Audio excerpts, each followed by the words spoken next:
Dieu. Pour que moi je le crée et que j'obéisse. C'est qu'au lieu de dire à moi, tu es qui toi? Mais qui est Dieu?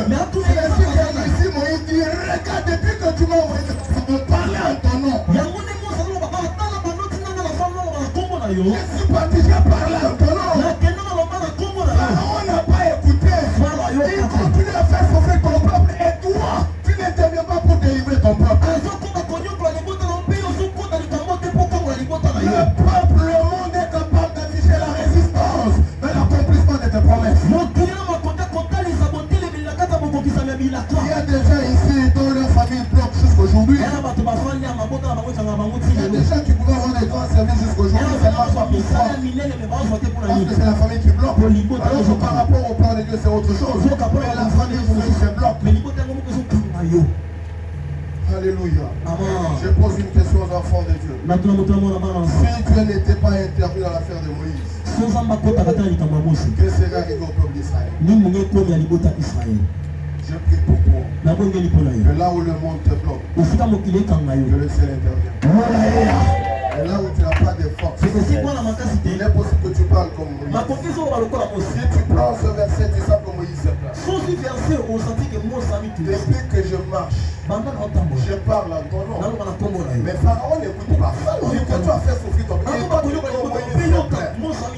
en d'autres termes, tu montres que je suis complètement foutu. Je te dis quelque chose. Comme il est écrit, là où les pensées de l'homme se fatiguent et se limitent, c'est là que l'Éternel commence avec ses affaires. Je voudrais encore prier pour toi. Là où tu as eu à te fatiguer en 2024, que 2025, la foi de l'Éternel te parce que la promesse que tu portes ne vient pas de ton père, ne vient pas de ta mère, ne vient pas du grand-père, mais elle vient de Dieu, que le donateur de promesses descend et qu'il réalise sa promesse. Que Dieu montre aux ennemis qu'il est Dieu.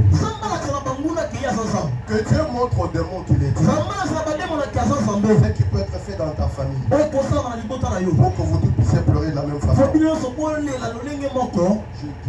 dis, toi tu fais la différence. Dieu est avec toi. Amen. Amen. Amen. Amen. On peut fermer les yeux. Je vois, on me montre qu'il est temps. Si je continue, j'exagère. Je